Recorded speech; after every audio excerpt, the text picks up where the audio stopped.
Cyrielle Sarah Cohen.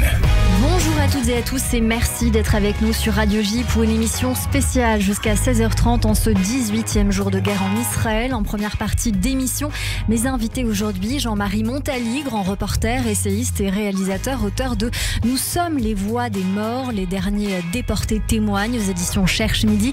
Stéphane Kroos, producteur, réalisateur d'une trentaine de documentaires, et Nissim Selam, photographe et communicant pour leur film intitulé Le Dernier Lien, film en devenir. En deuxième partie d'émission, témoignage avec Elie sur le thème comment vivre la guerre quand on est un ancien juif français qui a fait son alia. Mes chroniqueurs également Hélène Kutner et Alban Bartoli, suivi du coup de cœur musical aujourd'hui, Raphaël Benizri, le tout bien sûr sous couvert de notre psychanalyste Véronique Zana. Vous l'avez compris, une émission culturelle et d'info aujourd'hui en direct sur Radio J.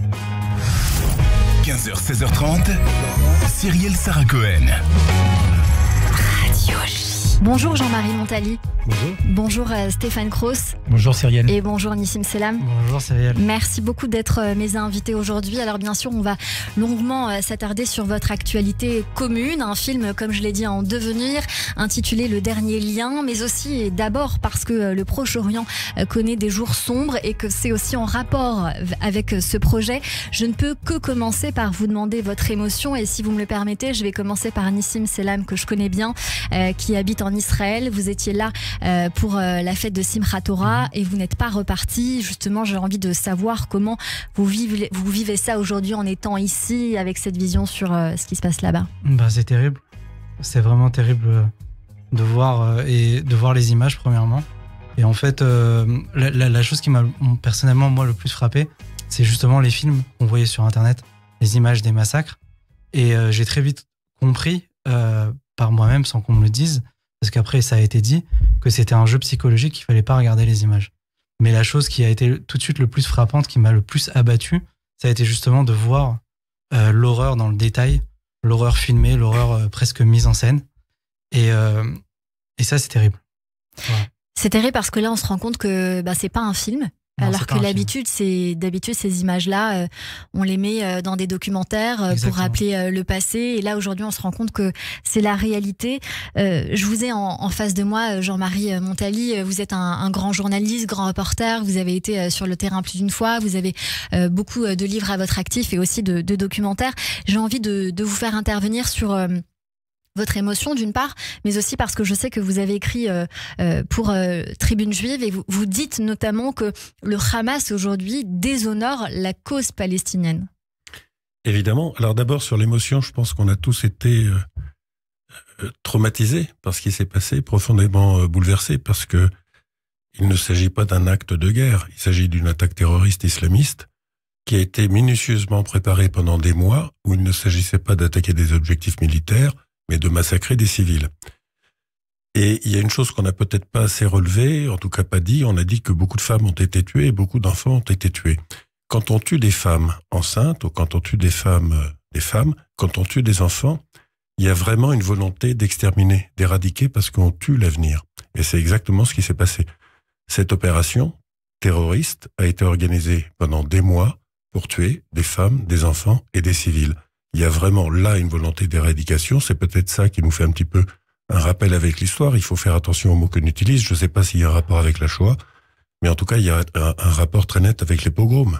Il y a un rapport très net avec les pogroms. Un pogrom à l'est de l'Europe ou un pogrom en Israël, hier ou aujourd'hui, ça reste un pogrom avec la même volonté de tuer des juifs par haine du juif. Et avec une volonté d'annihiler et bien d'exterminer. Stéphane Kroos, votre réaction ?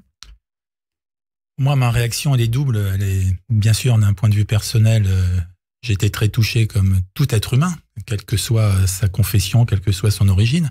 Mais surtout, moi, mon père, qui n'est plus là, mon père, il a échappé au camp de la mort. Il a ses frères qui ont été tués. Il a un seul frère qui en a échappé également avec lui. Mon père est venu en France et son autre frère est venu en Israël. Il a fondé sa famille en Israël parce que pour lui, Israël, c'était cette terre de refuge, cette terre d'accueil où après la Shoah, ils pouvaient reconstruire parce que d'origine hongroise, ils avaient tout perdu. Quand ils sont venus dans leur maison, on leur a dit « c'est plus à vous votre maison, tous les biens ont été spoliés ». Et là, qu'est-ce que je me dis, c'est que mes cousins là qui sont en Israël, ils sont en train, à travers cette histoire, de revivre une chose alors que leur propre père a fondé cette famille pour les mettre à l'abri dans une terre de refuge.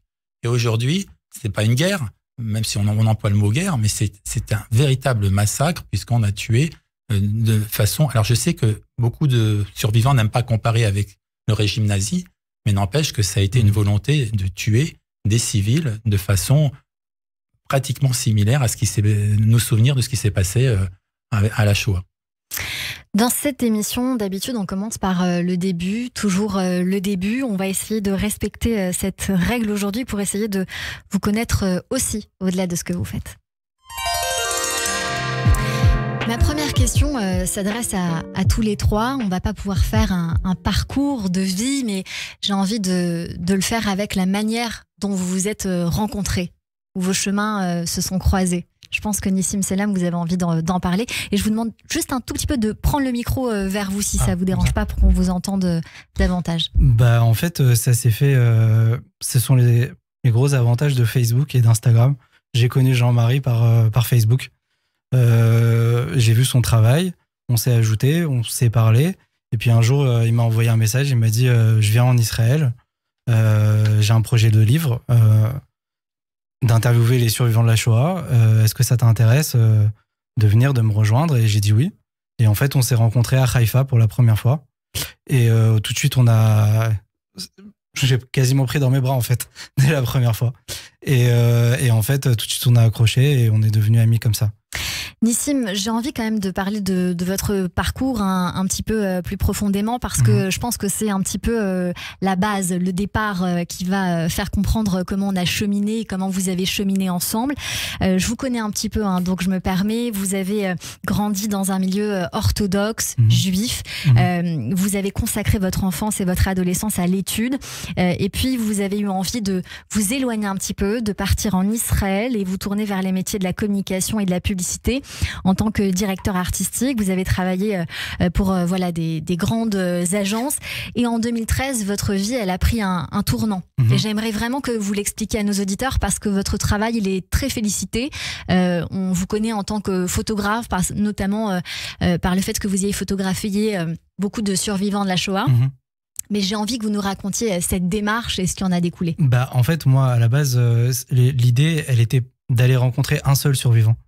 De parler avec un seul pour voir. J'avais aucune conscience réellement de la Shoah. D'ailleurs, c'est après, avec Jean-Marie, où on en a parlé et il m'a fait prendre conscience de certaines choses, où j'ai appris beaucoup de choses, mais au début, j'avais pas conscience de ça. Conscience de quoi précisément ? De la présence des survivants parmi nous, de leur vécu, de ce qu'ils avaient à transmettre. Et en fait, c'est en rencontrant le tout premier qui m'a profondément ému. Donc c'était Moshe Aelion, qui a raconté qu'il était juif grec de Thessalonique et qui est arrivé à Auschwitz. Comme il ne parlait pas le yiddish, il parlait que le grec. Les autres juifs lui ont dit tu n'es pas juif puisque tu ne parles pas le yiddish. Et cette histoire-là, elle m'a ému parce que par la suite, il a raconté que un jour, il s'est énervé, donc il a essayé de leur prouver tout le temps qu'il était juif. Et un jour, il a baissé son pantalon en leur disant « Regardez, je suis circoncis ». Et ils lui ont dit non, ça peut être une opération médicale, ça veut rien dire. Et tout le temps, il essayait de prouver qu'il était juif. Et un jour, il s'est énervé, il a dit voilà, il s'est mis à crier la fameuse phrase Shema Israël, Hachem Elokeinu, Hachem Echad. Et il leur a dit si je connais cette phrase, ça veut dire que je suis juif ou je suis pas juif? Et ils lui ont dit si tu connais cette phrase, c'est que t'es juif. Et il a dit à partir de ce moment-là, dans le camp, quand on me disait t'es juif, il disait oui, Shema Israël, Shema Israël. Et cette histoire-là, elle m'a profondément touché. Et aussi, elle m'a accompagné dans le sens où il y a 2 ans, j'étais avec une association à Bat Yam. Donc, on allait voir justement des survivants de la Shoah et je parlais avec la directrice de l'association en lui disant voilà, le premier survivant que j'ai rencontré, il s'appelle Moshe, il vit à Bat Yam. Il m'a dit alors regardez son listing, il est encore vivant. Est-ce que tu veux qu'on aille le voir? Et on a été le voir. Et je lui ai dit tu te souviens de moi? Il m'a dit mais moi, je fais beaucoup d'interviews, je me souviens pas de toi. Je lui ai dit mais toi, tes paroles, elles m'ont accompagné à chaque rencontre où j'ai été. Chaque moment, chaque survivant que j'ai rencontré, tes paroles, elles étaient avec moi. Et en fait, c'est ça qu'il a réussi à profondément ancrer en moi et qui m'a donné l'envie, après, d'aller rencontrer plus de 70 survivants, d'écouter leur histoire, de m'intéresser à leur vie, à ce qu'ils sont devenus, pas simplement à la Shoah, mais à l'après, et à l'avant aussi, beaucoup à l'avant. Voilà. Et vous avez photographié ces 70 personnes. Aujourd'hui, où est-ce qu'on peut retrouver ces photos? Alors, j'en ai publié certaines sur Instagram, il y en a un peu sur Internet, mais j'attends vraiment j'aimerais beaucoup faire une exposition. Je suis en train de discuter avec le mémorial de la Shoah pour ça à Paris. Voilà. Et je vous le souhaite parce que vos photos en noir et blanc sont magnifiques. Merci Jean-Marie Montali, je vous ai en face de moi. Vous êtes rentré en contact avec Nissim Selam pour écrire ce livre « Nous sommes les voix des morts, les derniers déportés témoignent ». D'abord, je tiens à dire, puisque je l'ai signalé tout à l'heure, que vous êtes un ancien directeur adjoint aussi des rédactions du Parisien d'Aujourd'hui en France. Et vous êtes auteur de dizaines de livres, dont un adapté à la télévision et plusieurs documentaires, dont Sorella, un enfant dans la Shoah, diffusé sur France 5. Je m'attarde sur cela parce que d'abord, j'ai envie de savoir pourquoi cet intérêt pour la Shoah. Généralement, on a tendance à dire qu'on s'intéresse aux choses qui nous touchent tout à fait personnellement. Et je pense qu'il y a un message que vous avez envie de passer qui dépasse le fait d'être concerné par les racines ou les origines, mais je peux me tromper. Alors, c'est une question qu'on me pose souvent qui, au départ, un petit peu, quand on me la posait les premières fois, ça m'énervait. Vous savez, en tant que grand reporter, j'ai couvert le génocide en Bosnie. On m'a jamais dit, c'est bizarre, t'es pas bosniaque. J'ai couvert le génocide au Rwanda, on m'a jamais dit c'est bizarre, t'es pas Tutsi. J'ai même fait un sujet sur le massacre des baleines, on m'a jamais dit c'est bizarre, t'es pas un cachalot. Je m'intéresse à la Shoah, 6 millions de morts, et on me dit tiens c'est bizarre, tu t'intéresses pas à ça, et tu t'intéresses à ça et pourtant tu n'es pas juif. Je crois que la Shoah c'est l'héritage de l'humanité. C'est pas seulement l'héritage juif, j'en suis aussi le dépositaire, transitoire, et c'est à moi de transmettre cette mémoire à mes enfants, même s'ils ne sont pas juifs. C'est la mémoire de l'humanité. Et c'est une mémoire qui est en danger, parce qu'elle s'estompe dans le temps. On a tendance à oublier. Et c'est plus le révisionnisme qui menace la mémoire de la Shoah, c'est ça, c'est le temps qui passe, la mémoire qui se dilue, et l'indifférence face à l'antisémitisme en Europe, mais particulièrement aussi en France depuis plusieurs années. Donc il me semblait important de rappeler où peut mener l'antisémitisme, puisqu'on le sait depuis 1945, ça mène dans les camps de la mort. Et c'est bien de rappeler aussi dans un livre où commence l'antisémitisme. Aujourd'hui, on s'interroge beaucoup de savoir qui touche la guerre entre le Hamas et Israël. On voit bien qu'il y a des voix qui s'élèvent, que cette guerre divise avec des partis pris très tranchés. Et ça fait le parallèle avec votre actualité parce que vous dites que la Shoah est l'héritage de tous, juifs et non-juifs. Comment vous pouvez vraiment convaincre de cela, peut-être pas nos auditeurs parce qu'eux en sont convaincus, mais d'autres? Mais je crois que là, alors, l'actualité, évidemment, ne nous aide pas à convaincre qui que ce soit parce que les positions sont très tranchées et on n'est plus du tout dans le raisonnement. Ce qui est certain, c'est que lorsqu'on déshumanise l'autre, on se déshumanise soi-même, on perd son humanité. Ce qui est certain, c'est que le Hamas, je l'ai écrit ici ou là, le Hamas ne représente, en tout cas je l'espère, ne représente pas la cause palestinienne, la dessert et la déshonore. Le Hamas n'est pas un groupe politique, c'est une organisation terroriste islamiste qui tient la population de Gaza sous un joug de terreur, qui la tient par le mensonge, qui la tient... Donc, il faut réussir à convaincre ça, il faut à convaincre de ça, c'est-à-dire que cette guerre-là n'est pas une guerre contre les Palestiniens, je crois, c'est une guerre contre un groupe terroriste qui vaut pas mieux que Daesh ou Al-Qaïda, et il faut mettre des mots sur les choses. Il faut mettre des mots sur les choses. Ce qui s'est passé au mois d'octobre, c'est pas une attaque militaire, c'est une attaque terroriste. Comment on peut expliquer que, je m'interroge moi sur cette question, que les Gazaouis soient tenus en joue par le Hamas? Parce qu'on sait qu'en 2005, Israël est parti. Ok, on va dire, voilà, le gouvernement a quitté Gaza. Les Gazaouis sont donc restés. Les Israéliens sont partis. Et en 2006, le Hamas a été élu par les Gazaouis. Oui. Comment expliquer le fait que forcément certains d'entre eux savaient ce qui se préparait? Ils déjeunaient, ils travaillaient dans les kibboutz. Comment expliquer que ces gens qui s'aiment finalement, puisqu'ils cohabitent, parce que ça c'est la réalité du terrain, aient caché cela? C'est une question, la réponse est difficile. Je comprends la question, la réponse est très difficile, mais c'est ce qu'on se disait là il y a une seconde, le Hamas tient Gaza par la terreur, le mensonge et la manipulation. C'est-à-dire, je ne sais pas si vous vous souvenez, l'été dernier, mais aussi en 2019, il y a eu des manifestations pacifiques dans la bande de Gaza à Gaza, qui ont été réprimés très sévèrement par le Hamas. Donc je pense que c'est ça. Le Hamas tient les Gazaouis sous un régime de terreur. C'est un régime terroriste. Aujourd'hui, Jean-Marie Montali, Stéphane Croos, vous préparez un projet de film commun, Le Dernier Lien, sur ces derniers survivants, les derniers déportés qui témoignent notamment dans votre livre Nous sommes les voix des morts. Vous, Stéphane Croos, vous êtes producteur, auteur, réalisateur, opérateur et donc vous êtes chargé de cette mise en lumière. Vous avez 30 documentaires à votre actif et j'ai très envie quand même d'en citer quelques-uns, dont un que j'ai vu, que j'ai trouvé formidable sur le parcours de Barbara Schulz, à la quête, à la rencontre de son histoire familiale, qui dans mes souvenirs était assez terrifiée de voir que sa famille avait collaboré quelque part avec un grand-père allemand, soldat puis prisonnier de guerre dans la Meuse. Vous avez aussi travaillé sur un voyage, un documentaire qui s'appelle Juste un voyage, sur des jeunes catholiques lors d'un voyage hors du commun en Israël, où ils ont découvert qu'ils font partie d'une descendance de juste parmi les nations. D'autres, bien sûr, choses à votre actif.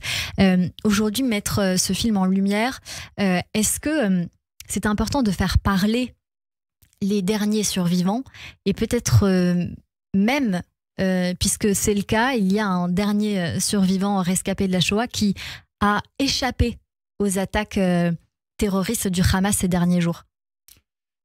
Oui, pour reprendre ce que je disais, la vraie question c'est est-ce que l'histoire peut se répéter? Et la création de l'État d'Israël, c'était justement pour empêcher que cette histoire se répète.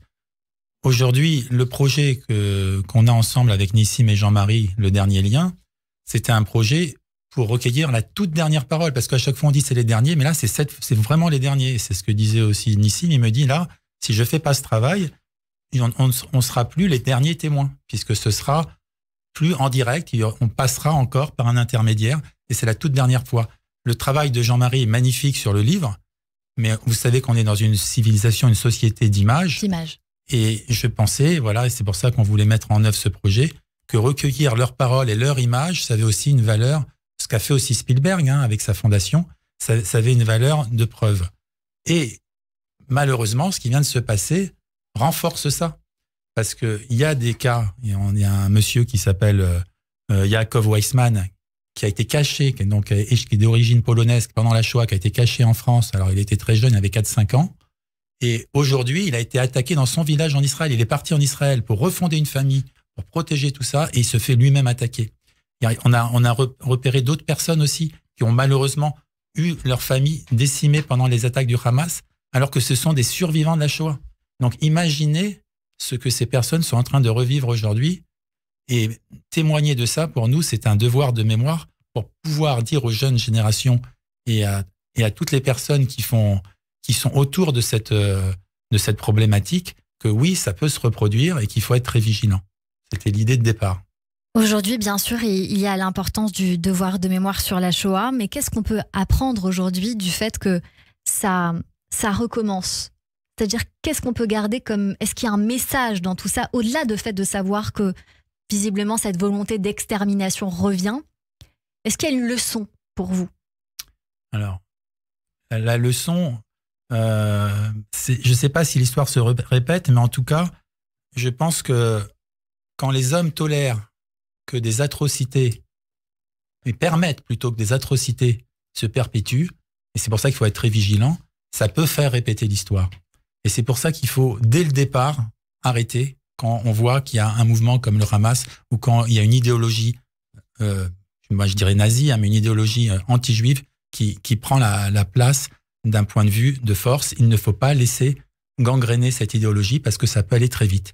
C'est maintenant qu'il faut réagir, c'est pas demain. Depuis le 7 octobre, et c'est une question très bizarre que je vais vous poser, mais je me permets quand même de vous la poser, on a vu des morts massacrées avec un sang-froid qui glace le sang. Jour après jour, on fait des découvertes de plus en plus macabres, notamment avec le travail de l'organisme Zaka, qui fait un travail d'identification des victimes de catastrophes en temps normal, et qui s'est en partie attelé à récupérer les corps. Est-ce que vous pensez que ce qui s'est passé est encore plus terrible que la Shoah? Je crois qu'il faut faire très attention à ce qu'on dit. La Shoah, contrairement à ce qui vient de se passer, la Shoah, c'est la première fois dans l'histoire de l'humanité qu'un État puissant, l'Allemagne nazie, met toutes ses forces policières, économiques, militaires au service de l'extermination des Juifs dans toute l'Europe. Ça, c'est une chose. Alors évidemment, il y a un tas d'épisodes avec des massacres dans les pogroms, à l'occasion de pogroms, en Allemagne, en Ukraine, en Roumanie essentiellement aussi. Donc ce qui s'est passé là, c'est réellement un pogrom. Je ne sais pas si on peut... La Shoah, c'est la Shoah. Il n'y a pas d'équivalent au monde. Il y a dans l'histoire. Donc on peut pas. Je ne sais pas si on peut vraiment se référer à la Shoah, mais en tout cas, c'est un pogrom. En tout cas, c'est un pogrom, et c'est un pogrom qui a été provoqué par ce qui provoquait les pogroms dans les années, au début du XXe siècle. C'est la haine des Juifs. C'est la haine des Juifs. Jean-Marie Montali, Nissim Selam et Stéphane Kroos, aujourd'hui vous avez pour projet de filmer les derniers déportés qui témoignent avec ce regard sans doute sur l'actualité, puisque votre film, j'imagine qu'il va évoluer avec ses paroles sur le présent. C'est un projet indépendant. Vous l'avez proposé il y a un petit moment aux chaînes de télévision et on vous a dit encore. Là, j'imagine que ça va être très différent, une autre manière de voir les choses. En tout cas, est-ce qu'on peut vous aider? Alors oui, on peut nous aider parce que on avait plus de solutions. Donc soit on dit le film ne se fait pas et on laisse ces derniers témoins disparaître, soit on a pris le parti pris de dire on va le faire nous-mêmes, on va être indépendant, avec notre liberté, avec des moyens peut-être plus petits, mais au moins on veut capter ces témoignages et après voir si une chaîne sera intéressée, ce qu'on souhaite, ou en tout cas faire des projections aussi, puisque l'idée c'est d'en parler, de faire des débats, de montrer ça dans des écoles, dans des associations, à des jeunes qui ne connaissent pas forcément, comme Nissim l'a raconté, que lui-même quand il s'est intéressé à ce projet, il n'avait pas tout en tête sur les répercussions. Donc pour nous aider, c'est simple, on va faire un financement participatif. On a déjà des généreux donateurs qui nous ont suivis sur ce projet et qui vont nous permettre d'aller, en fonction de l'évolution de la situation en Israël, mais on espère début de l'année prochaine, en Israël, filmer ces dernières paroles. Et pour pouvoir nous aider, j'ai mis en place un site qui s'appelle dernierlien.fr, où tout sera expliqué pour qu'en novembre, on puisse lancer ce grand financement participatif et où tout le monde sera concerné par le film. Non seulement son nom sera au générique de ce film, mais ce sera une œuvre collective d'y participer. Et parce qu'on sait que chaque jour compte, c'est important de donner et de vous accompagner sur ce projet. Vous restez avec nous, on continue cette émission après la pause sur Radio J. Dans un instant, on poursuit avec mes chroniqueurs et intervenants pour parler de la situation également en Israël et de la culture. Stéphane Kroos, on se dit au revoir parce que je sais que vous devez partir. Merci d'avoir été avec nous. Merci beaucoup, Cyrielle. Merci, je reste avec Nissim Selam et Jean-Marie Montali sur Radio J. –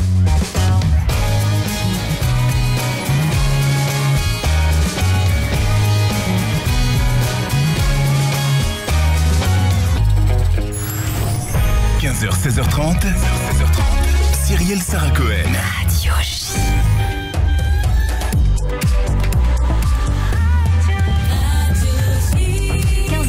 Sur Radio J, bonjour et bienvenue. Tout de suite, le rappel des titres avec Etanit Beleish.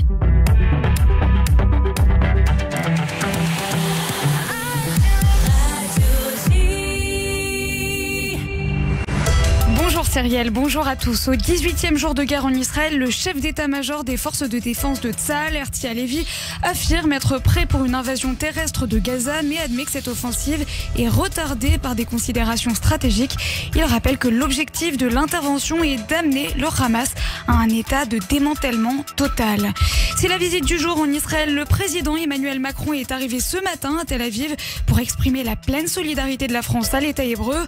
Au cours de ses échanges avec le président Yitzhak Herzog et le Premier ministre Binyamin Netanyahou, le dirigeant a proposé la création d'une nouvelle coalition internationale pour lutter contre les organisations terroristes. 2 otages supplémentaires ont été libérés par le Hamas hier soir. Il s'agit de 2 femmes âgées d'origine israélienne. Elles ont été libérées pour des raisons humanitaires pressantes d'après la branche armée de l'organisation terroriste. Leurs époux sont, eux, toujours retenus dans la bande de Gaza. 2 personnes domiciliées en région parisienne et soupçonnées d'avoir un lien avec l'attentat d'il y a une semaine à Bruxelles ont été mises en examen et écrouées. C'est ce qu'annonce le parquet national antiterroriste. Enfin, Radio J, votre radio, organise une soirée spéciale pour la libération des otages en Israël. Ce sera ce soir à l'Assemblée nationale à partir de 19h. De nombreux ministres, dont Gérald Darmanin et Gabriel Attal, seront présents pour apporter leur soutien à la communauté juive française, mais aussi à l'État hébreu. Et merci beaucoup Etanit Belaïch. On vous retrouve à 16h pour le journal complet. Tout de suite une courte pause et on revient tous sur Radio J. Radio J. Vous écoutez Radio J à Paris sur 94.8 en DAB+, et sur notre appli Radio J. Radio J. Paris 2024, les Jeux Olympiques, 6 novembre 2023. Un champion du monde, David Tissot, Bocuse d'Or, offre son talent pour aider le million d'enfants défavorisés d'Israël. Ne ratez surtout pas le légendaire dîner haute gastronomie de Meir Panim, Kacher Beddin, sous le patronage du grand rabbin de France et les parrainages d'Arthur et Guillaume Gomez, représentants personnels du président de la République, avec de nombreux artistes en exclusivité. Réservation 01 42 25 59 27 et meirpanim.fr. Ce sont nos enfants qui se battent pour défendre la Terre Sainte, Eretz Israël. Aujourd'hui, nous sommes attaqués. Nous devons nous battre pour gagner. Il n'y a pas d'autre alternative. Nos soldats sont au front, ils ont besoin de vous. Adressez vos dons à 100% La Royale, BP 17 75 921 Paris CEDEX 19. 100% La Royale. 100% La Royale. 06 09 44 31 25. 06 09 44 31 25. La journée est belle. Vous écoutez Radio J. Mon bébé, חזרנו לטעות הזאת עוד פעם. אז לעולם לא תשתני את זה הבנתי. בגלל זה עזבתי. maintenant c'est fini entre toi et moi. Vous écoutez Radio J.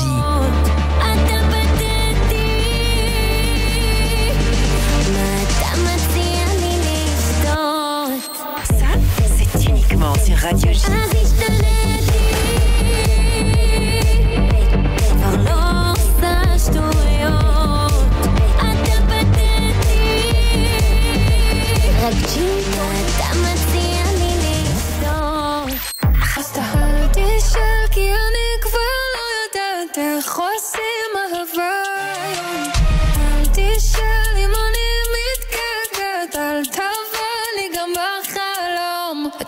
שאתה מפחיד ואם אתה לא מתכוון להרים לי תוריד את התמונות מהפיד ואם יש לך מה להגיד כפרה תגיד שירה לך ככה שאני בטוב ושאין לך בלילה את מי לאהוב אתה יודע שאין לך סיכוי מול הפה שלי ממי כי אני חתולת רחוב Radio J. Radio J. Radio J. 15h, 16h30. Cyrielle Sarah Cohen. De retour, merci de passer votre après-midi avec nous jusqu'à 16h30 pour une émission spéciale Israël et avec un témoignage. Bonjour Elie. Bonjour.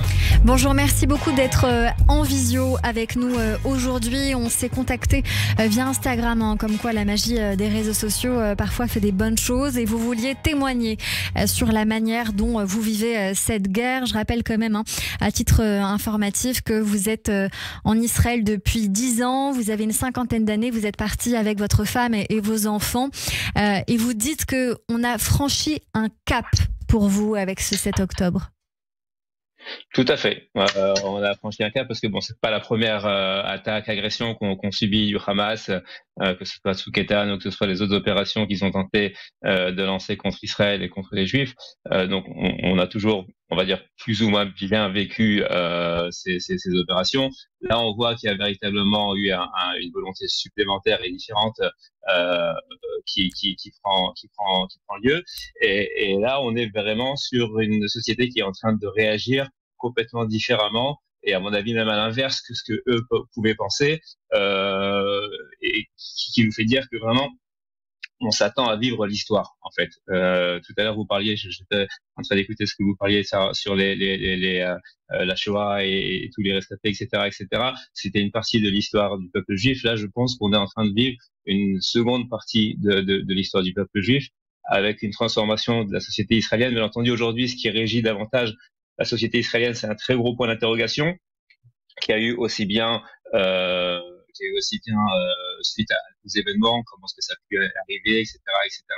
Et le gros point d'interrogation qui est aussi comment est-ce que ça va évoluer. Donc ça, c'est ce qui régit un petit peu le quotidien de la société israélienne.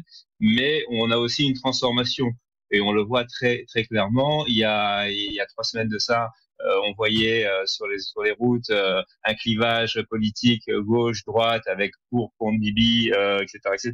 Un clivage religieux, laïque ou religieux avec des faits de société qui étaient toujours discutés et discutables. Aujourd'hui, on voit plus tout ça. Et ça, par contre, c'est la magie de la société israélienne, c'est la magie du peuple juif qui fait qu'aujourd'hui, la division a laissé place à l'union. Je tiens à dire, parce qu'on s'est beaucoup parlé au téléphone hier, Elie, vous me disiez on en a vu, mais là c'est peut-être la claque de trop, même certainement. Vous êtes anciennement résident de Saint-Maur-des-Fossés. Je tiens à commencer par le départ en vous demandant tout d'abord pourquoi vous avez décidé de partir en Israël. Quelle était la motivation au départ? Il y a toujours eu une motivation religieuse et sioniste. Première motivation, et après, bien entendu, c'est de vouloir faire grandir nos enfants dans un cadre beaucoup plus dans un cadre beaucoup plus sécurisé aujourd'hui. Est-ce que vous estimez que la sécurité qu'on a connue en Israël à un moment donné, c'est plus forcément le cas aujourd'hui, au-delà de la guerre qui est en train de s'installer? Est-ce que vous pensez que même dans les jours, les mois, les semaines à venir, cette crainte va rester? Parce qu'aujourd'hui, en Israël, vous n'êtes pas le premier à me dire que on se retourne aujourd'hui quand on marche en Israël. Alors oui, parce que c'est vrai que encore une fois, il ne faut pas négliger qu'il y a 20% de la population israélienne qui est arabe.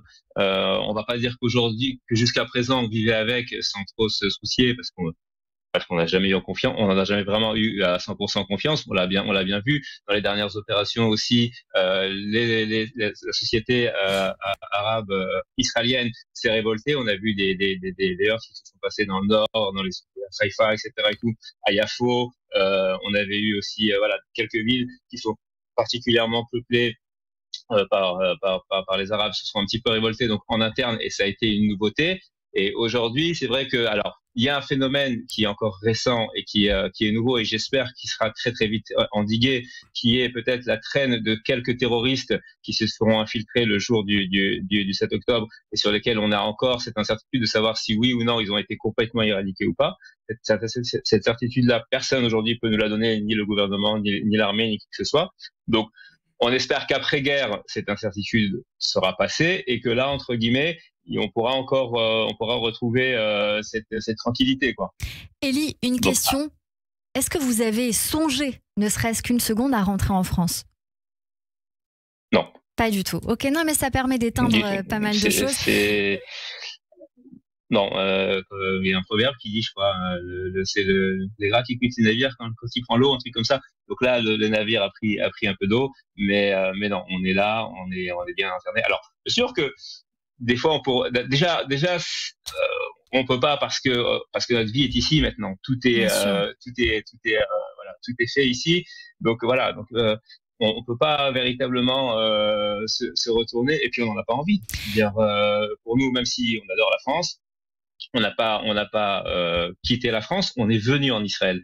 Donc à partir de ce moment-là, on a fait un choix avec ce qui et on est tous complètement impliqués là-dedans, quoi. Elie, vos enfants ont aujourd'hui entre 25 et 17 ans. Je sais que votre aîné, qui va être papa pour la deuxième fois, a été potentiellement rappelé à l'armée, mais ils l'ont laissé tranquille parce qu'il y a un accouchement qui se prépare.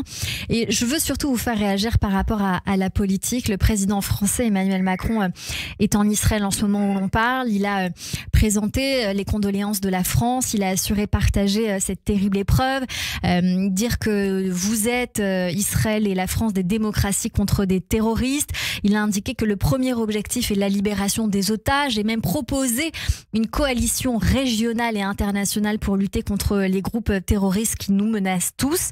Il devrait rencontrer Mahmoud Abbas, le président de l'autorité palestinienne, aujourd'hui à Ramallah. Est-ce que, en tant qu'ancien Français, vous vous satisfaisez de cela? Alors j'ai envie de dire, il y a un dièse et un bémol. y a un dièse parce que je veux bien entendre d'une première étape qui est la libération des otages. Ça pourrait être qu'une première étape. Il faut bien que les choses soient claires aujourd'hui. On a une légitimité aujourd'hui de riposter et de faire un vrai nettoyage dans Gaza. Encore une fois, je ne parle pas de la population civile, mais voilà, de faire un vrai nettoyage en ce qui concerne les terroristes dans Gaza. D'accord? Donc, si en effet, d'une manière ou d'une autre, la France ou n'importe qui à l'international peut manœuvrer pour qu'il y ait au préalable une négociation et libération des otages, ça peut être qu'un miracle et on serait preneur. Mais ça ne peut être qu'une première étape. Et le bémol, sur ce que je vous dis, c'est la rencontre avec Mahmoud Abbas. Aujourd'hui, j'arrive pas à comprendre. À quel titre? À quel titre? Est-ce qu'on espère qu'il va faire quelque chose? On sait très bien que non. On sait très bien que de toute façon, c'est bonnet blanc, blanc bonnet. Mahmoud Abbas, Hamas, c'est bonnet blanc, blanc bonnet. Donc, quel intérêt de se rencontrer? Donc voilà, c'est un petit peu le bémol. Sinon, dans la politique, on va dire globale, on peut pas reprocher énormément de choses. Je redonne quelques chiffres. 30 Français ont été assassinés, 9 autres ont disparu ou sont en otage, 220 otages en tout cas pour sûr. 2 otages israéliennes du kibbutz Niroz, âgées de 85 et 79 ans, ont été libérées hier soir. Qu'est-ce qu'il faut comprendre de cette libération et que disent les chaînes israéliennes? C'est de la politique. C'est de la politique. On sait très bien qu'à chaque fois on a eu le président américain qui est venu, on a eu quelques libérations américaines, on a le français qui arrive, donc on va avoir quelques libérations franco-israéliennes. Tout ça, c'est du n'importe quoi. C'est pour essayer, entre guillemets, d'humaniser, entre guillemets, le Hamas, qui n'a aucune forme d'humanité. Donc, c'est du n'importe quoi. Après, on prend, nous, tant qu'on peut sauver des vies, on est là pour ça. On est bien d'accord. Voilà. Donc, on va pas dire non, gardez-les, on va venir les chercher. Mais ça n'a aucun sens. Elie, pour finir avec vous, aujourd'hui, il y a, vous me l'avez dit, de la haine animée par une complicité médiatique qui relaye des messages du Hamas et ça vous insupporte. J'ai envie de vous entendre parler de ça. Oui, parce qu'on a vu beaucoup de films qui ont été, entre guillemets, filmés, qui font partie de la propagande du Hamas. Donc des films qui se sont faits, entre guillemets, en live sur l'événement qui s'est passé, sur cette tragédie qui s'est passée.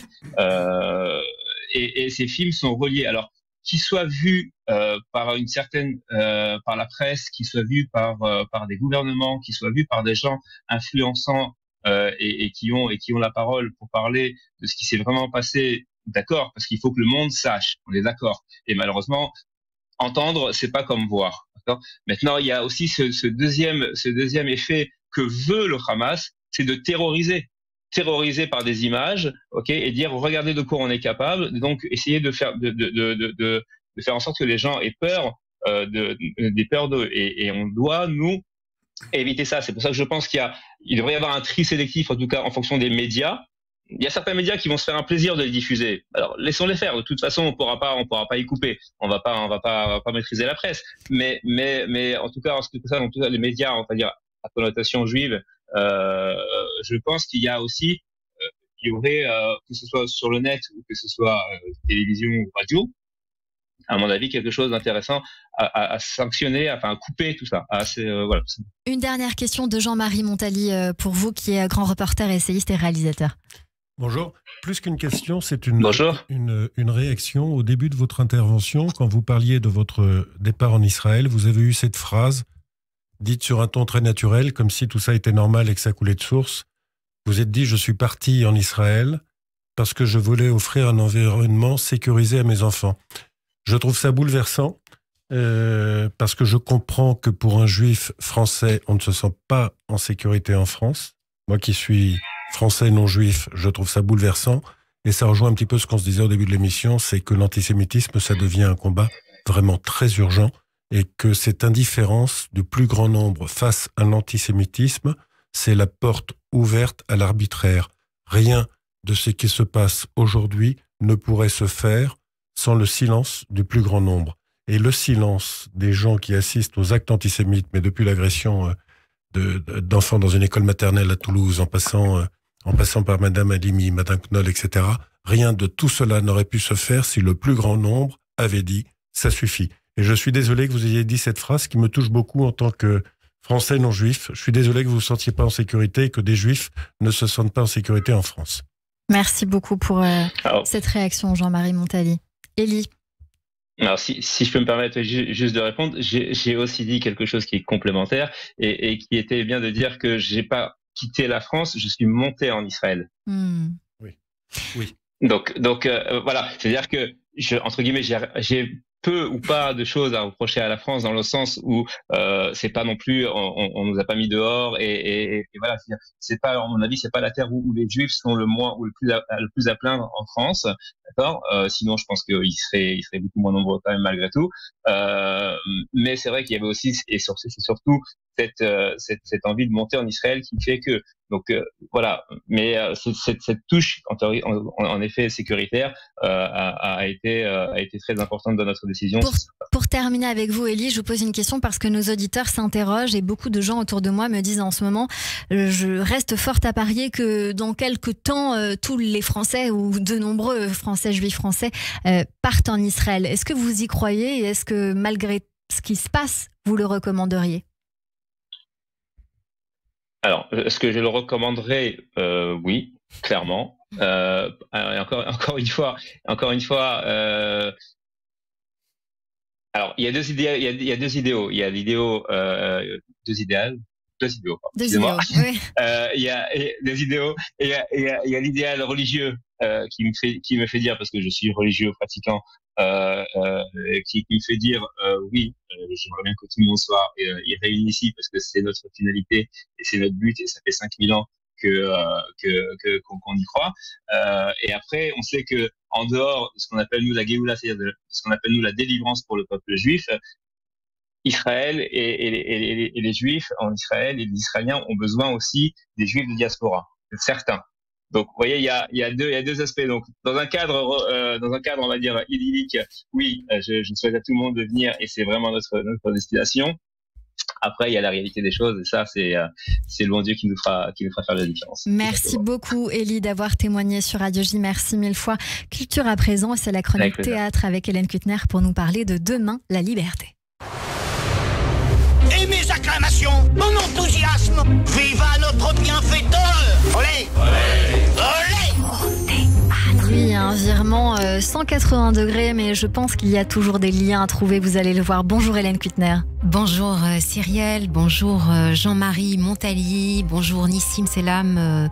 Bonjour. Bravo, j'en profite, bravo pour tout ce que vous faites, je trouve ça complètement admirable. Bonjour Alban, que je salue de loin, qui prendra ma place, et bonjour à toutes et à tous. Alors, comme le dit Cyrielle, bonjour Cyrielle, ma chérie, bonjour. T'étais la première. Comment Cyrielle parlait théâtre en temps de guerre, alors que les enfants, des femmes, des hommes perdent la vie, et qu'Israël est de nouveau aujourd'hui menacé dans ses frontières, et qu'aujourd'hui, comme il y a 70 ans, on le disait, on tue des femmes, on tue des hommes, on tue des enfants parce qu'ils sont juifs. Alors certains, parce qu'ils sont des justes, ont décidé de les sauver. Il y a eu ça pendant les guerres, peut-être qu'il y a ça encore aujourd'hui, en tout cas on essaye. Et entre 1939 et 1945, un médecin finlandais, il s'appelait Felix Kersten, encouragé par la diplomatie suédoise, est parvenu à sauver des dizaines de milliers de personnes qui échappèrent à la torture et à la mort grâce au massage qu'il a prodigué à Heinrich Himmler, l'un des plus grands tortionnaire nazi. Oui, Nissim, je vous vois les yeux écarquillés. Je vois Jean-Marie qui connaît peut-être l'histoire. Et oui, cette histoire est donc une histoire vraie qu'on a envie de refaire découvrir aujourd'hui à nos auditeurs. Alors c'est une histoire vraie, je la découvrais, mais j'ai pas la culture de Jean-Marie. Oui, Cyrielle, c'est un juste méconnu, mais dont le grand écrivain Joseph Kessel a raconté l'aventure dans un roman appelé Les Mains du Miracle, publié en 1960.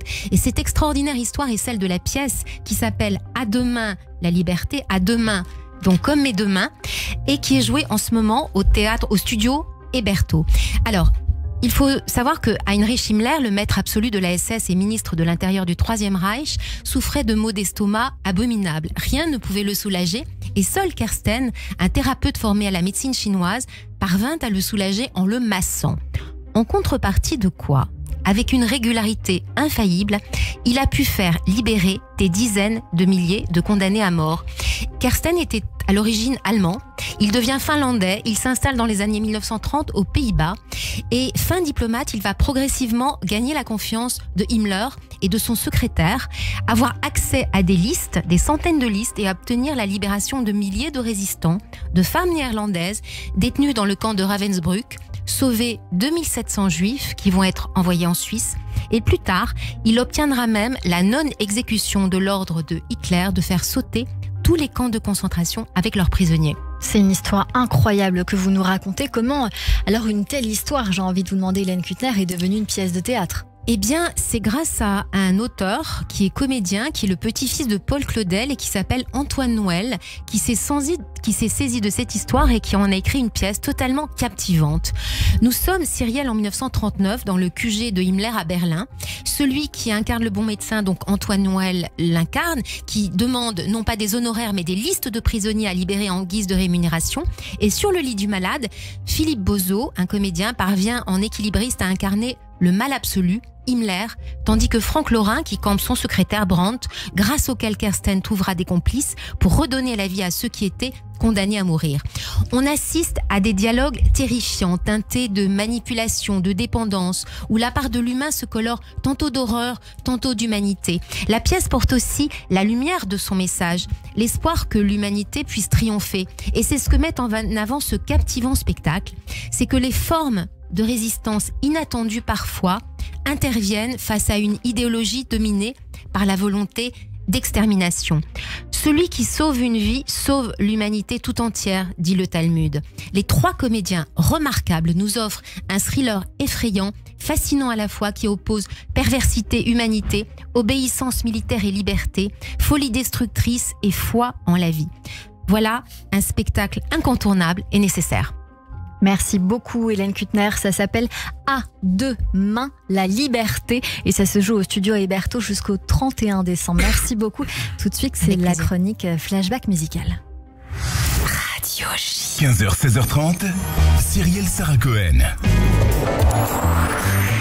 Et avec vous, Alban, aujourd'hui, on a envie de s'intéresser à une chanson très connu. Tout à fait. Bonjour Cyrielle, déjà pour commencer. Bonjour à tous. Je vais faire beaucoup plus simple qu'Hélène du coup pour mes bonjours.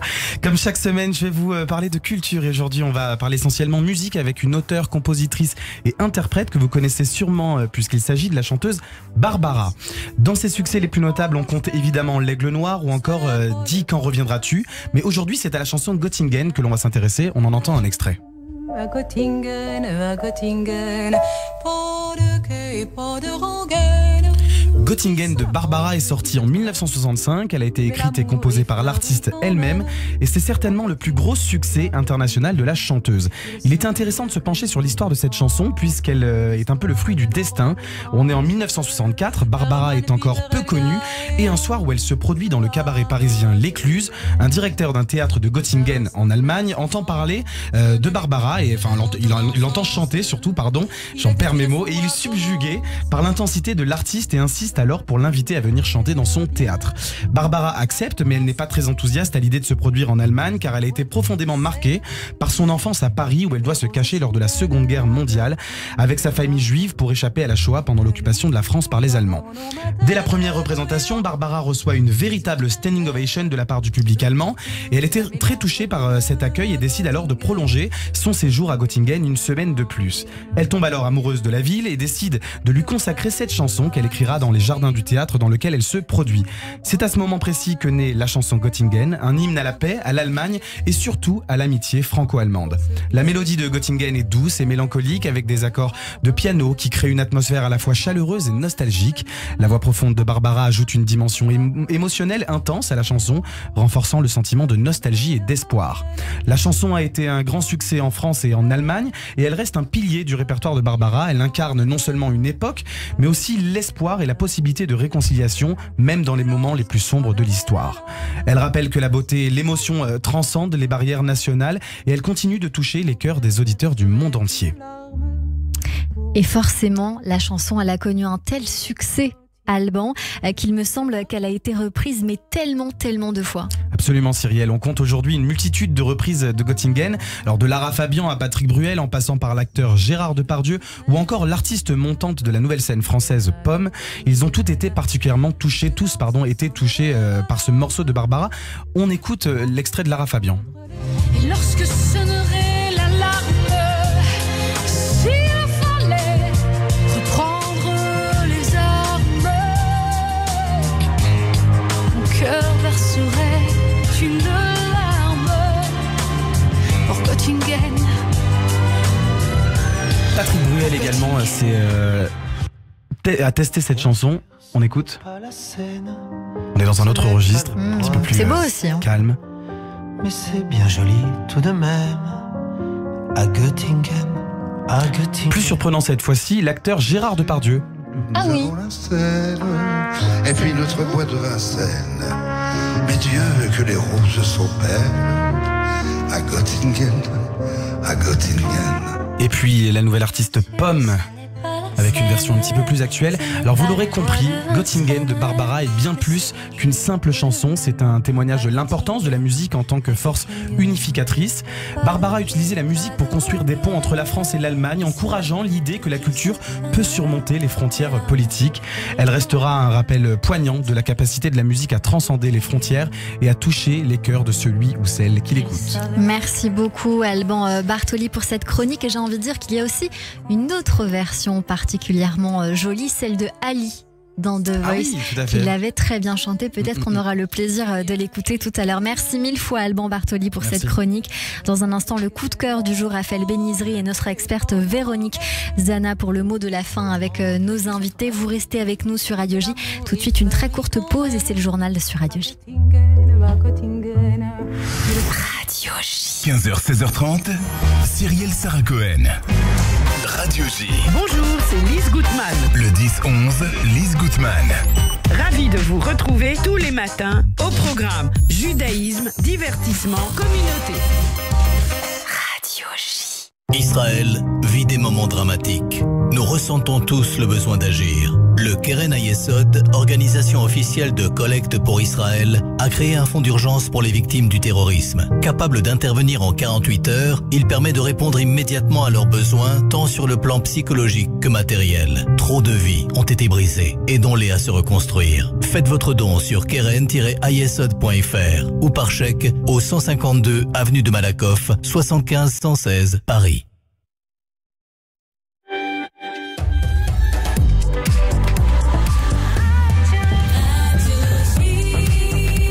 Il est 16h sur Radio J. Bonjour et bienvenue. Tout de suite, le journal de l'information avec Etanit Belaïch.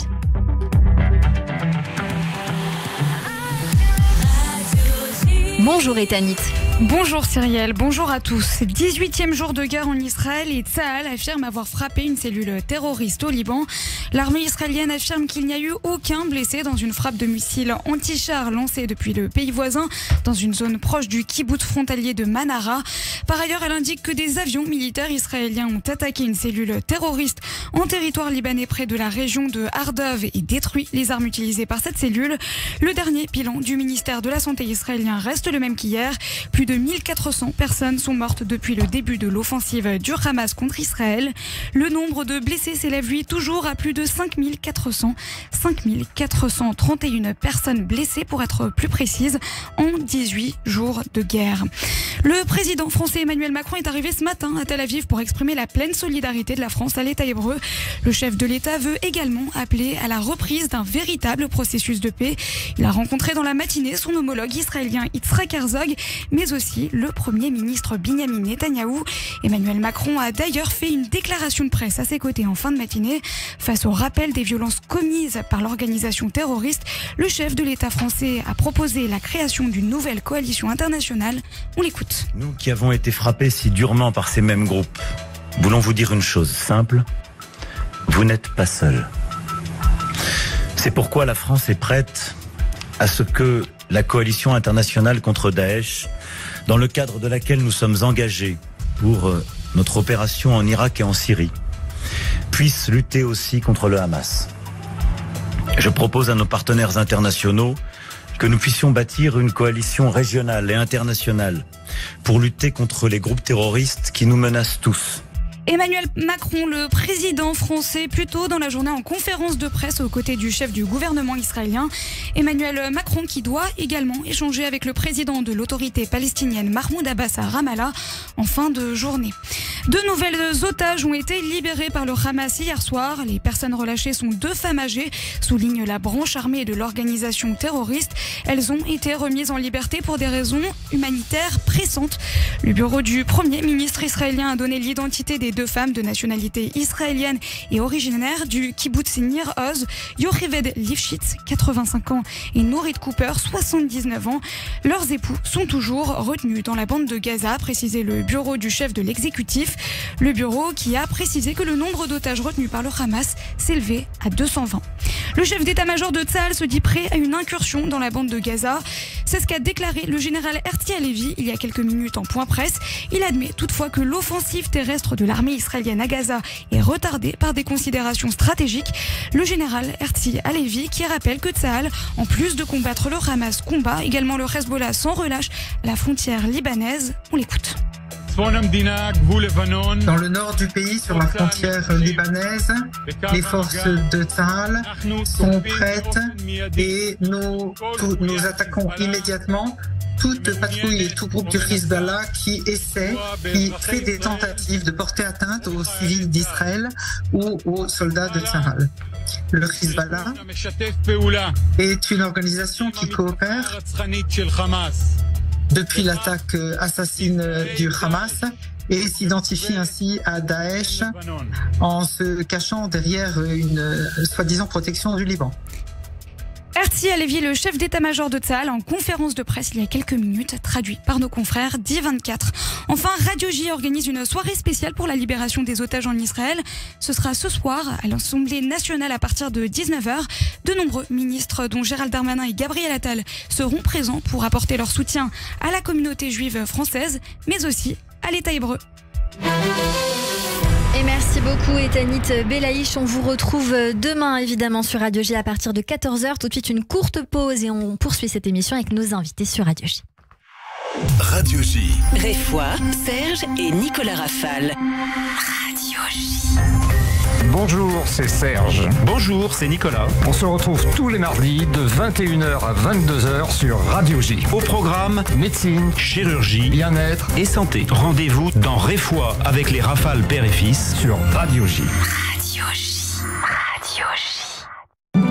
Alexis Lacroix, directeur de la publication Actualité Juive Hebdo. En ces jours si difficiles, Actualité Juive se tient plus que jamais au cœur de l'actualité. Soutenez-nous, abonnez-vous, www.actualitéjuive.com ou 01 88 61 45 55. Retrouvez chaque semaine Actualité Juive sur abonnement et en digital sur actualitéjuive.com. Actualité Juive, l'hebdomadaire incontournable de la communauté. Ce sont nos enfants qui se battent pour défendre la Terre Sainte, Eretz Israël. Aujourd'hui, nous sommes attaqués. Nous devons nous battre pour gagner. Il n'y a pas d'autre alternative. Nos soldats sont au front, ils ont besoin de vous. Adressez vos dons à 100% La Royale, BP 17 75 921 Paris CEDEX 19. 100% La Royale. 100% La Royale. 06 09 44 31 25. 06 09 44 31 25. Radio J. Radio J. Radio J. Radio J. 15h, 16h30. Cyrielle Sarah Cohen. Merci à toutes et à tous de nous rejoindre sur l'antenne de Radio J. Si vous êtes avec nous depuis le début de cette émission, merci pour votre fidélité. Si vous venez de nous rejoindre, eh bien, bienvenue. Je vous vois Nissim Selam en train de regarder Véronique Zana avec tous ses papiers en se disant mais qu'est-ce qu'elle va nous dire? Eh bien, vous le verrez dans un instant, bien sûr. Tout de suite, c'est le coup de cœur sur Radio J. Radio J. 15h, 16h30. Cyrielle Sarah Cohen. Bonjour Raphaël Benizri. Bonjour Cyrielle Sarah. Merci beaucoup d'être mon invité aujourd'hui. Alors je vous adore, je tiens à vous le dire, on s'est eu au téléphone. J'ai beaucoup aimé discuter avec vous. Vous êtes Razan, vous chantez depuis petit dans des événements privés de la communauté. D'abord j'ai envie de connaître un petit peu votre parcours, à partir de quel âge vous avez commencé à chanter et comment ça s'est passé. Bien sûr, alors déjà merci pour l'accueil. Pour répondre à la question, j'ai commencé à 4-5 ans dans les événements familiaux. Mon impresario, c'était ma maman qui allait chez les orchestres dans tous les événements. Est-ce qu'il peut chanter une chanson? Et donc, c'est là où tout a commencé, et vraiment passionné avec les casseroles à la maison, la batterie, etc. Et à l'âge de 12 ans, j'ai commencé à faire mes premières prestations, bar mitzvah, Roupot, gala, avec un musicien qui s'appelle Yosef Vrami, que je remercie d'ailleurs, et qui m'a mis vraiment dans cet environnement-là. Et j'ai pu commencer à faire divers événements, et des événements en tant que Razan aussi, dès l'âge de 14-15 ans, en Belgique, en commençant par Kippour, et après en province, et dans différents endroits à l'international. À l'international. Vous avez un style vocal, on s'en doute, mais quelles sont vos influences et ce que vous aimez particulièrement? Alors très, très varié. J'ai commencé par, on va dire, plutôt du chassidique, plutôt ashkénaze. J'aime beaucoup aussi la variété. Donc si on parle d'Aznavour, Enrico Macias avec une touche plus orientale, mais aussi tout ce qui va être de l'israélien, plutôt type Naomi Shemer, etc. Et aussi une touche un peu séfarade orientale en tant que Razan. Aujourd'hui, vous travaillez depuis quelque temps sur un album de reprises de chants israéliens revisités, avec un style un peu plus moderne. On va écouter un premier extrait de Annie Mahamin avec vous au chant, et on revient.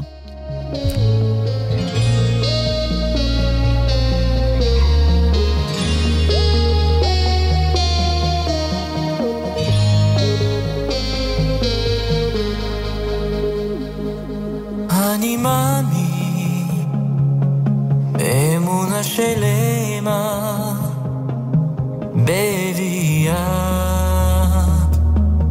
המשיח. אני מאמין באמונה שלמה בביאה המשיח. אף על פי שהתממע עם כל זה, חכה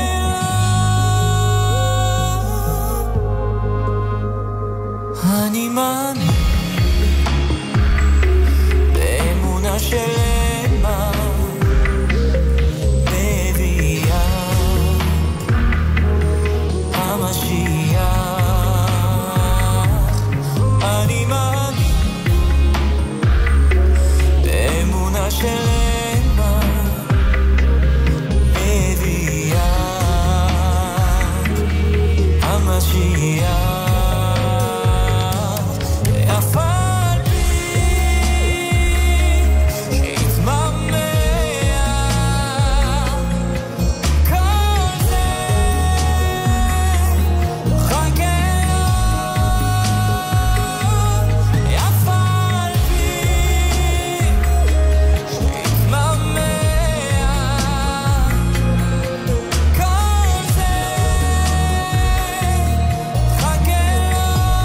זה, On entend une chanson sur la délivrance, Raphaël Benizri. J'ai forcément envie de vous poser cette question puisque l'actualité est présente en Israël. J'ai envie de demander votre émotion, si vous avez un message à faire passer éventuellement. Bien sûr, bien entendu, ému comme un peu tout le monde dans la communauté et au-delà par ce qui se passe en Israël. C'est vrai qu'aujourd'hui, on se rend compte de la belle unité qu'on peut retrouver de partout. Et c'est ça, je pense, aussi le message. Chacun avec ses moyens, avec ce qu'on peut essayer d'aider. Moi, je suis pas forcément un bon politicien ou autre, mais je chante. Donc, c'est ce qu'on essaye de faire au jour le jour pour aider les gens un peu à raviver la flamme. Et c'est ce que vous allez faire aujourd'hui en direct sur Radio J avec une chanson d'Ofra Haza que vous aimez beaucoup, Shmorna Aleinu, protège-nous comme des enfants. On va faire partir ce qu'on appelle le PBO et puis après vous démarrez quand vous voulez, Raphaël Benizri.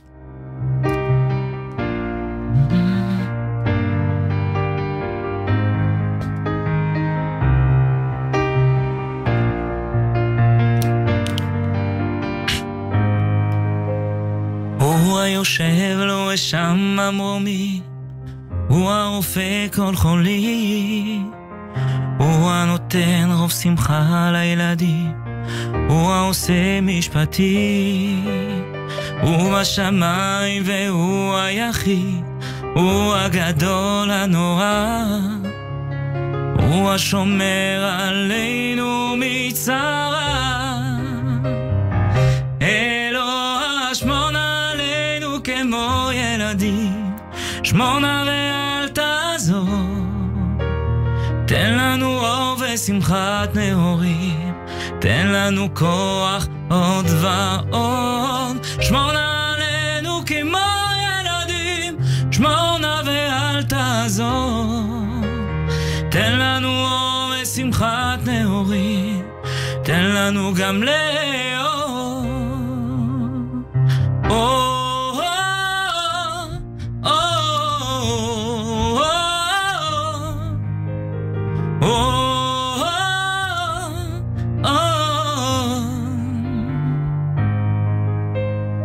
J'en profite pour remercier Auriel Bellamou au clavier.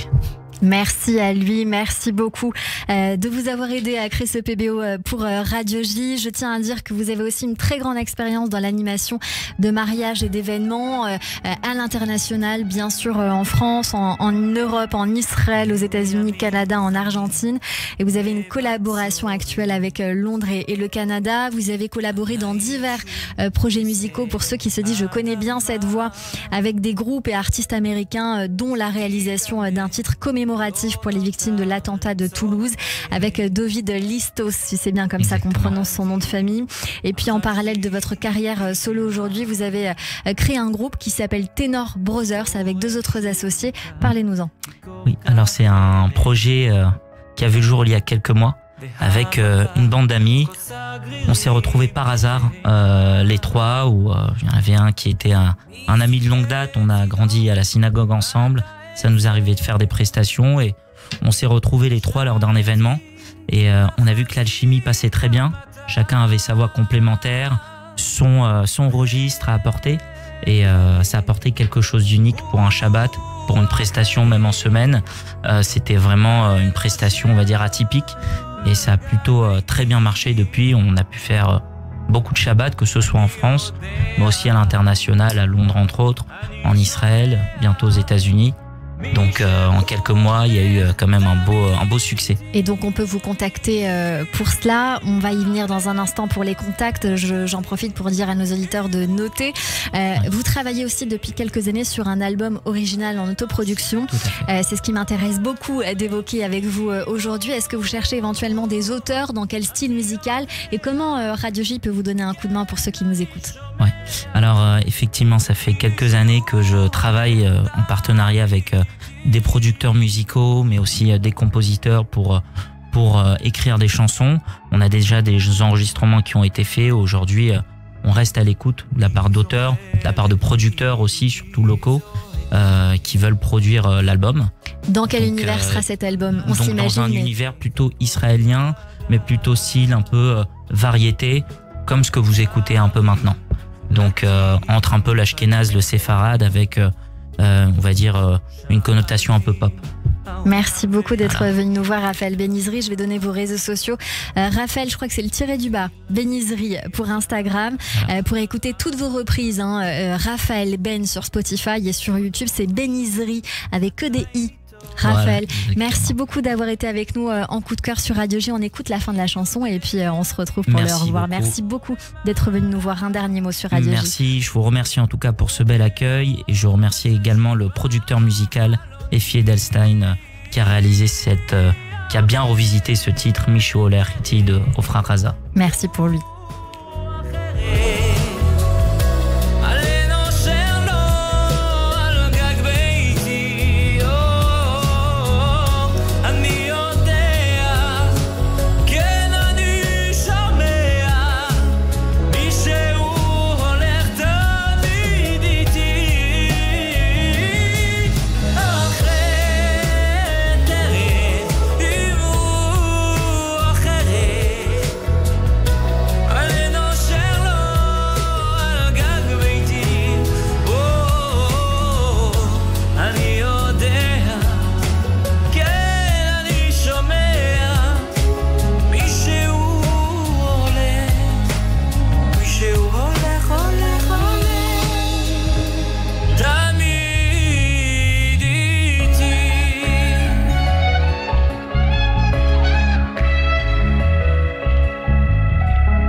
Et dans un instant, c'est le portrait psychologique avec notre psychanalyste Véronique Zana.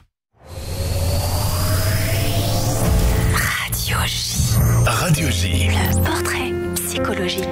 Chers invités, Nissim Selam et puis Jean-Marie Montali, je vous l'ai promis, à la fin de cette émission, on a pour habitude de débriefer ces minutes que nous avons passées ensemble. Beaucoup d'actualités entremêlées à la vôtre aujourd'hui. Et Véronique Zana s'y colle. Bonjour chère Véronique. Bonjour. Alors oui, je m'y colle et je me trouve avec finalement un portrait psychologique presque du temps. Parce que c'est une conjonction des temps qu'on a pu tous décliner ensemble ici. Et c'est des temps qui s'appuient aussi sur les images, qui n'ont pas les mêmes fonctions. On a le premier témoignage qui parle des images qui sont terribles, dans le détail, dans la mise en scène. C'est pas un film. Et puis, en parallèle, on était arrivé d'abord pour faire un film sur les derniers mots, les derniers témoignages.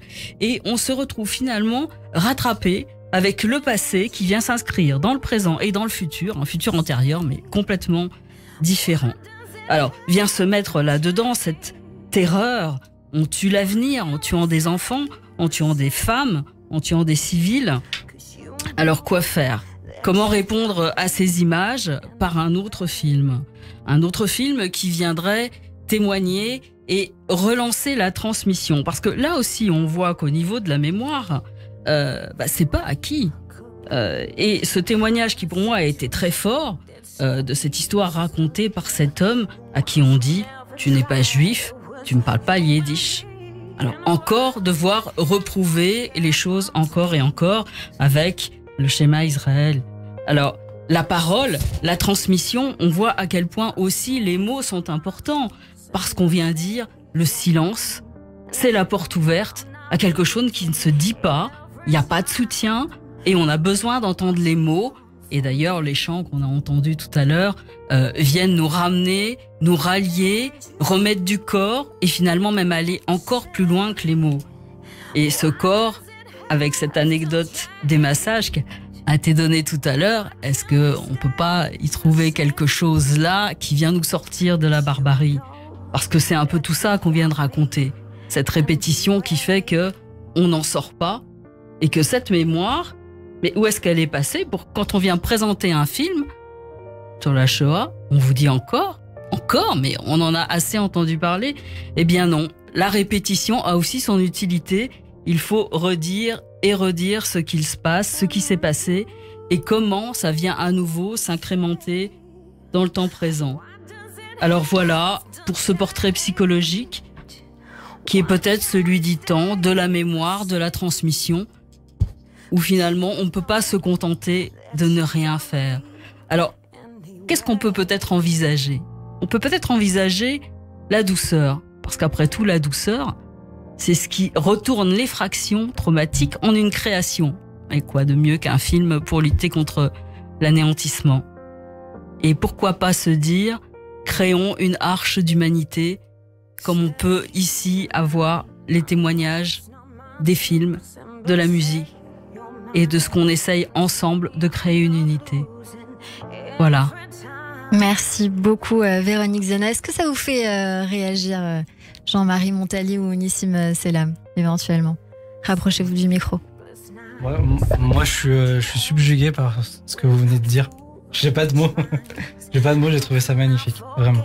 Merci beaucoup Véronique Zana d'avoir été avec nous sur l'antenne de Radio J. Radio J. 15h, 16h30, Cyrielle Sarah Cohen. C'est la fin de cette émission sur l'antenne de Radio J, mais je tenais quand même à discuter encore avec vous, Nissim Selam et Jean-Marie Montali, parce que je sais qu'au-delà de ce projet de film intitulé Le Dernier Lien en devenir, avec ces voix, ces derniers déportés qui témoignent, je tiens à dire que vous avez écrit un livre, Jean-Marie Montali, qui s'appelle « Nous sommes les voix des morts » aux éditions Cherche Midi, et j'incite nos auditeurs à se le procurer. Il y a aussi beaucoup d'actualités autour de vous et j'aimerais que vous les donniez. Alors, pour rester un petit peu dans le sujet, il y a un livre collectif qui est dirigé par Daniel Salvatore Schiffer, un philosophe, qui va paraître au mois de mars aux éditions du Cerf et qui va parler de l'humanisme. Un petit peu, on va essayer de remettre l'humanisme dans le débat. Donc on est 26 auteurs, 26 intellectuels à participer, et mon chapitre traitera de l'indifférence face à l'antisémitisme. Ça, c'est l'actualité la plus brûlante. La plus voyante. Et Nissim Selam, je vous en prie, il y a un micro, celui de Véronique Zana. Je vous incite à le prendre pour nous donner votre actualité bientôt, qui se poursuit finalement, parce que c'est un fil... Ouais, il y a le film et il y a aussi l'exposition de Ginette Kolinka au Mémorial de la Shoah, dont j'ai fait la photo de l'affiche. C'est une exposition qui est magnifique, qui est tirée d'une bande dessinée. Moi, j'ai juste fait la photo de l'affiche, mais j'incite tout le monde à aller la voir parce que cette dame est bouleversante de par son histoire et de par ce qu'elle transmet jusqu'à aujourd'hui, 98 ans. Voilà. Je voulais dire aussi, je sais que vous photographiez encore certaines personnes. J'espère passer bientôt sous votre appareil photo. En Israël, à Haïfa, il existe cette fameuse rue dont nous n'avons pas pu parler dans cette émission pour l'instant, mais on va le faire maintenant. Une rue pas comme les autres qui s'appelle Castle Street, connue sous le nom de la rue des survivants. Est-ce qu'il y a encore des gens que vous n'avez pas photographiés potentiellement? Est-ce que vous savez s'il y en a encore? Parce que j'imagine que certaines personnes qui nous écoutent peuvent aussi vous écrire et vous dire voilà, il y a cette rue à Haïfa, il y a des gens en Israël qui ont encore envie de parler, que vous n'avez peut-être même pas encore identifié et qui voient l'actualité en ce moment et qui aimeraient vous dire certaines choses. Concernant la rue Castle Street, on a été avec Jean-Marie là-bas. Maintenant, c'était en 2019. Il y a certainement beaucoup de personnes qui sont décédées entre-temps.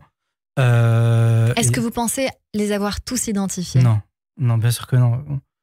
Et chaque histoire qu'on a loupée, moi ça me brise le cœur à chaque fois.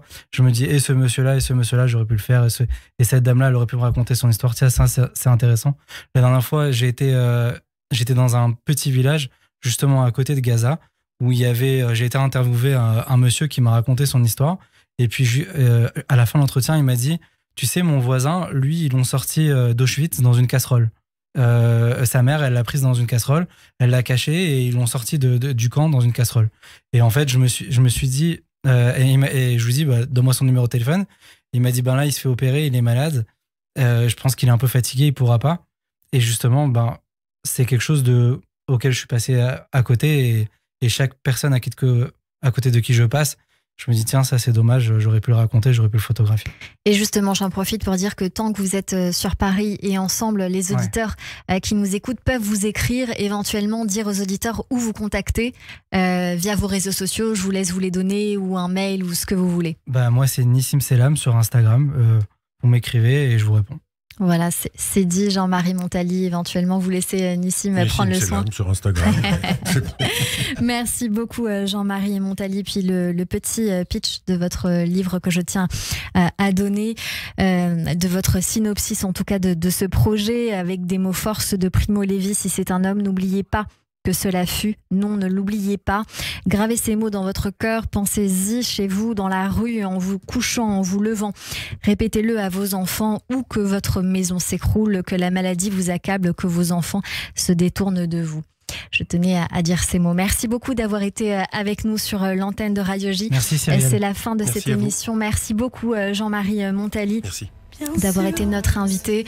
Merci à Nissim Selam et merci à Stéphane Kroos. Voilà pour ce très très beau projet que je tiens à donner, qui s'appelle Le Dernier Lien, film en devenir. Vous pouvez aider et soutenir sur dernierlien.fr. Merci beaucoup Véronique Zana, merci Raphaël Benizri, merci Hélène Kutner et puis Alban Bartoli d'avoir été avec nous sur Radio J en invité ou à la chronique. Notez que vous pouvez réécouter cette émission sur radioj.fr, YouTube et toutes les plateformes de streaming. Vous écoutez Ali Göttingen, je vous l'avais promis, c'est chose faite. Rendez-vous demain dès 15h pour une nouvelle émission sur Radio J. Et que personne ne sait. Bien sûr, ce n'est pas la Seine, ce n'est pas le bois de